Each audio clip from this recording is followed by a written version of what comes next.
I think it's funny, to be honest. Yeah, because you sit at home watching it, you're like, I could do that. I could get in there and do that. And you're like, well, why don't you? And you're like, well, I don't really want to do that. So we might see you in Creed 4 then. Absolutely. We'll do the acting boxing. I'd love to do a boxing movie. Yeah. I think it would be cool to do a boxing movie, but where the fighting is real. Walk me through that. I wouldn't necessarily be in that film, right? But I do think that you could make a really interesting film where the outcome of the film is determined on the outcome of the real fight. Has anything like that ever been done? Like racing or any can you, I'm just trying to.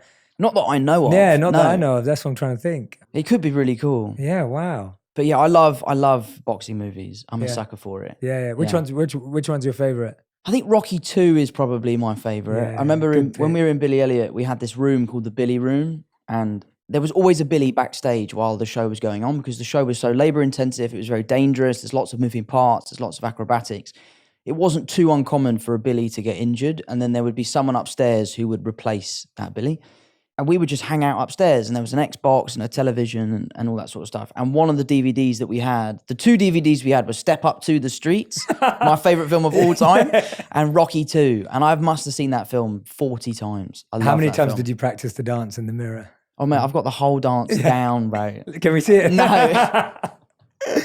Yeah, no, I love that film. I absolutely love that film. Yeah, I'd say my favorite. So Rocky was my favorite because I'd watch it with my dad. Sure. And Rocky, I struggle between Rocky 3 and Rocky 4 because I loved Mr. T. And That's 4, three, right? That's 3. That's 3. And I loved Ivan Drago as well, which was 4.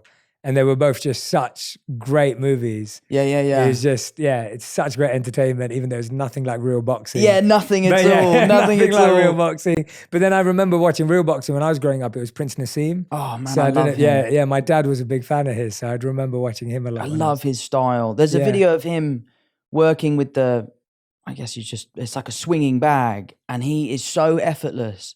Because Canelo's got a great head movement, but he looks like he's thinking about it. Yeah. Whereas Nazim is just living the dream. Just he's so fluid, and I love the way he used to move. Yeah. And I love how he would enter the ring. Me, I would over-rotate and slam on my face or something. Yeah, he was brilliant. Yeah, Amazing. it was like wrestling meets boxing. Like, Yeah. That He must have been a nightmare to fight. Yeah. It must have been like, he's beating me and he's embarrassing me. This is really tough. Terrible. What do you think of Lemachenko? Did you see his last fight? I haven't. No, I didn't see it. That's an interesting one. Go on, tell me. I didn't see it at all. Well, I think the general consensus is that he won, Oh. but it was given the other way.